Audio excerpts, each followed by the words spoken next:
이 부분의 작성에 있어 표로 정리를 하는 관계로 해당 메뉴에 많은 진수를 넣어야 하므로 여기서는 글자 크기를 10포인트로 작성하였습니다. 이 표는 김영행위만을 정리한 내용이어서 이 부분들은 사실 공소장이나 재판을 할 때 구체적으로 언급하지는 않았으나 판사가 사기꾼을 판결할 때 이 모든 과정을 함축적인 표현으로 사기꾼의 범죄 수단이 적극적이고 계획적이며 지속적인 면을 봤을 때 죄질이 가볍지 않다라는 표현을 하여 이 표의 진술이 형량을 정할 때 반영되었다고 느껴지는 부분입니다. 안녕하세요. 고소혜입니다. 지난 시간에 이어 계속해서 고소장 작성법에 대해 설명드리겠습니다. 이번 동영상은 지난번 동영상에 이어서 설명드리는 관계로 전 동영상을 꼭 참고하시길 안내드립니다. 그리고 이번 고소장 작성을 위한 방법 설명에 있어 예전 증거정리 핵심 보충 설명 1편에서도 안내는 드렸지만 혹시 몰라 다시 안내를 드립니다. 고소장 작성에 있어 글씨체는 한 건 바탕체 또는 신명교체로 작성을 제안드립니다. 글자 크기는 제목에 해당되는 부분인 타이틀 제목은 예를 들어 고소 취지, 고소 이유 등은 15포인트 굵은 글씨체로 타이틀 제목 안에 있는 소제목, 예를 들어 당사자들과의 관계, 사건 경위 등은 13에서 14포인트 굵은 글씨체로 작성하시고 또는 그 소제목 안에 추가 주제 제목이 있을 경우 예를 들면 피고소인의 사기 행각을 위한 사전 작업 등의 제목은 12에서 13포인트 굵은 글씨체로 하며 진술 작성은 글자 크기를 12포인트 일반 글씨체로 하시길 제안드립니다. 될 수 있으면 12포인트 이하로 작성을 하지 않으시길 제안드립니다. 가독성을 위해 12포인트 이하로 작성을 하면 사건 담당자들이 읽는데 애로사항이 있는 나이대나 시력상 애로사항이 있는 분들도 있기 때문이며 12포인트가 해당 기관에서 선호하는 글자 크기이기도 합니다. 어쩔 수 없이 12포인트 이하로 작성을 해야 하는 경우도 있는데 그 경우는 추가로 안내를 해드리겠습니다. 추가적으로 한글 파일에서 고소장 작성 전 오른쪽 마우스를 클릭하면 나타나는 해당 메뉴에서 문단 모양 메뉴를 클릭 후 다음에 나오는 창에서 화면에 보시는 것처럼 세팅하시길 안내드립니다. 고소장을 다운로드 받으면 자동적으로 기본적으로 세팅은 되어 있으나 혹시 몰라서 안내드립니다. 이 중 간격 메뉴에서 줄 간격을 150에서 200% 사이에서 입력을 하시고 참고로 저는 200%로 했습니다. 그리고 줄 나눔 기준 메뉴에서 최소 공백을 100%로 먼저 세팅을 한 뒤 고소장 작성을 하시길 안내드립니다. 안내드린 수치를 변경해 보시면 어떤 차이가 있는지 하단의 예시 문단들의 변화를 보시면 알 수 있습니다. 기본적으로 고소장을 다운로드 받으면 관련 안내에 대한 글자 크기가 자동으로 세팅은 되어 있으나 혹시 몰라 안내드립니다. 그리고 제 작성 예시안에서도 보셨겠지만 진술에 있어 핵심 진술 부분은 굵은 글씨체와 밑줄로 강조하시길 안내드립니다. 고소 이유 작성에 있어 1. 당사자들과의 관계 작성 후 2. 사건의 경위 작성에 있어 다시 한번 안내드리면 처음부터 1, 2, 3 이런 식으로 바로 넘버링을 통해 날짜별 순서대로 진술하셔도 됩니다. 또한 제 사례처럼 사건의 경위 작성에서 기망과 편취를 하기 전의 과정을 진술 후 피고소인의 사기 행각을 위한 사전 작업, 피고소인의 편취와 기망행위 등 이렇게 보다 사건에 대한 구체적인 상황을 진술하기 위한 소제목을 작성하여 날짜별로 진술을 작성하셔도 됩니다. 제가 이런 세부적인 제목으로 진술을 작성한 이유는 사기꾼이 처음부터 사기를 칠 계획이나 생각이 없었는데 어찌어찌 하다 보니 사기가 된 것이 아니라 처음부터 내게 사기를 칠 목적으로 적금 및 편취와 기망행위를 한 것임을 강하게 진술하기 위함입니다. 여러분들도 절대로 사기꾼이 처음부터 내게 사기를 치려고 한 것이 아니라 시간이 지남에 따라 사기가 된 것이라는 진술이나 또는 단순히 내 돈을 갚지 않아 사기로 고소하는 것이라는 식의 진술로 작성은 절대 하지 않으시길 당부드립니다. 잘못되면 혐의 없음이나 무죄가 될 수 있습니다. 진술 작성에 있어 제 생각을 말씀드리면 저는 여러분이 사건 경위 작성에 있어 바로 날짜별로 넘버링을 통한 진술 작성을 제안드립니다. 그렇게 작성하시는 것이 진술 작성에 더 수월할 것으로 예상됩니다. 단 설명드린 대로 날짜별로 진술에 있어 어떤 방법으로 진술을 하시던 피해를 당하기 전과 피해를 당하는 과정 그리고 마지막 기망행위를 통한 편취 상황까지 구체적으로 작성하시길 바랍니다.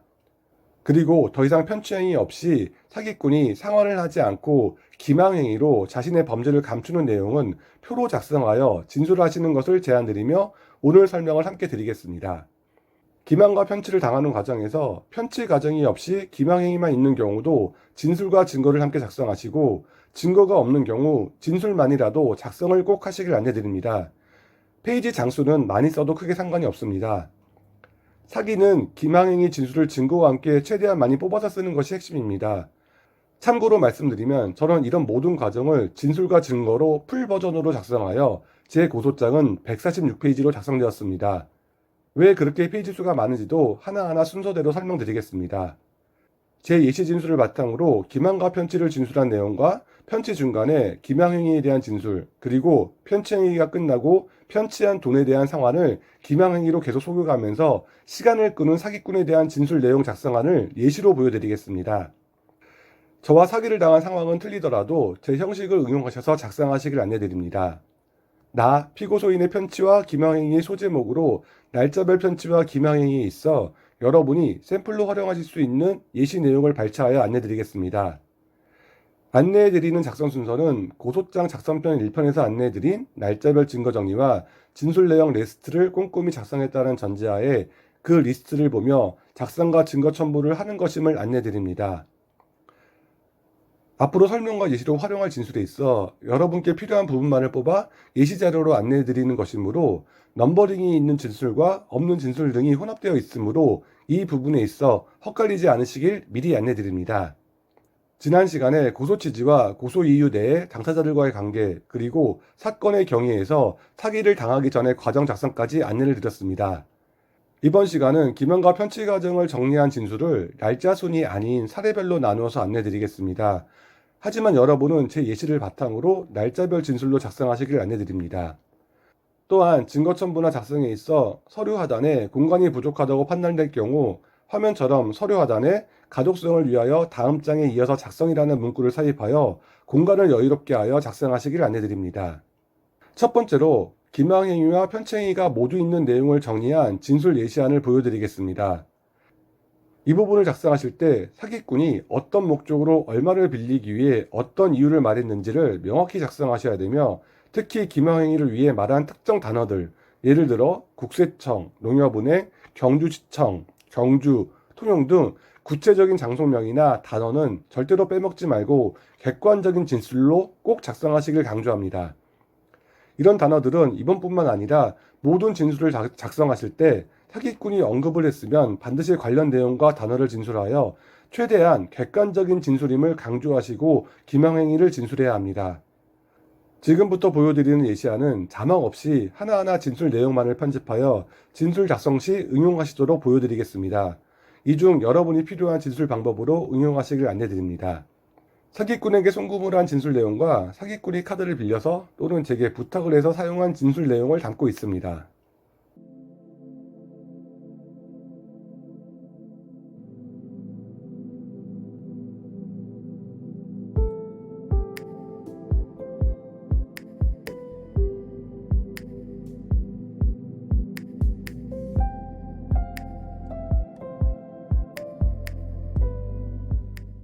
두 번째로 기망행위만을 정의한 예시안을 보여드리겠습니다.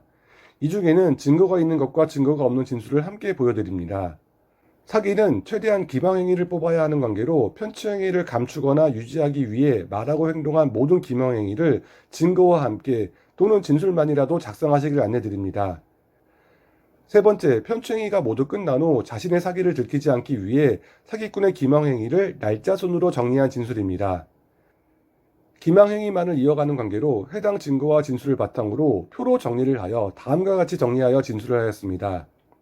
이 부분의 작성에 있어 표로 정리를 하는 관계로 해당 메뉴에 많은 진술을 넣어야 하므로 여기서는 글자 크기를 10포인트로 작성하였습니다. 이 표는 기망행위만을 정리한 내용이어서 이 부분들은 사실 공소장이나 재판을 할 때 구체적으로 언급하지는 않았으나 판사가 사기꾼을 판결할 때 이 모든 과정을 함축적인 표현으로 사기꾼의 범죄 수단이 적극적이고 계획적이며 지속적인 면을 봤을 때 죄질이 가볍지 않다라는 표현을 하여 이 표의 진술이 형량을 정할 때 반영되었다고 느껴지는 부분입니다. 이렇게 기망행위를 최대한 뽑아서 작성하기 위해서는 앞 동영상의 고소장 작성법 처음 설명대로 날짜별 해당 증거 리스트가 있어야 함을 다시 한번 강조드립니다. 또한 표를 이용한 다양한 진술 및 증거 첨부를 예시안으로 참고하여 응용하시길 안내드립니다. 저는 표로 진술을 작성하는 과정에서 대부분이 녹취록 증거이고 간혹 중간에 카톡 증거 자료가 포함되어 있습니다. 물론 증거는 없지만 진술만으로 작성된 것도 있습니다. 녹취록일 경우 예전 녹취 파일 증거 정리안에서 설명드린 대로 핵심 내용을 정리한 것을 참고로 살을 붙여 작성하시면 훨씬 수월합니다. 여러분들도 표로 작성하실 때 녹취록 증거가 아니더라도 해당 증거를 바탕으로 작성하시길 안내드립니다. 다음 시간에는 범죄사실 작성 방법에 대해 안내드리겠습니다. 도움이 되셨다면 구독과 좋아요 꼭 부탁드립니다. 그 이유는 저에게 그리고 여러분들처럼 홀로 심겹게 소송을 준비하시는 다른 사기 피해자분들을 위한 여러분의 배려이기 때문입니다. 감사합니다.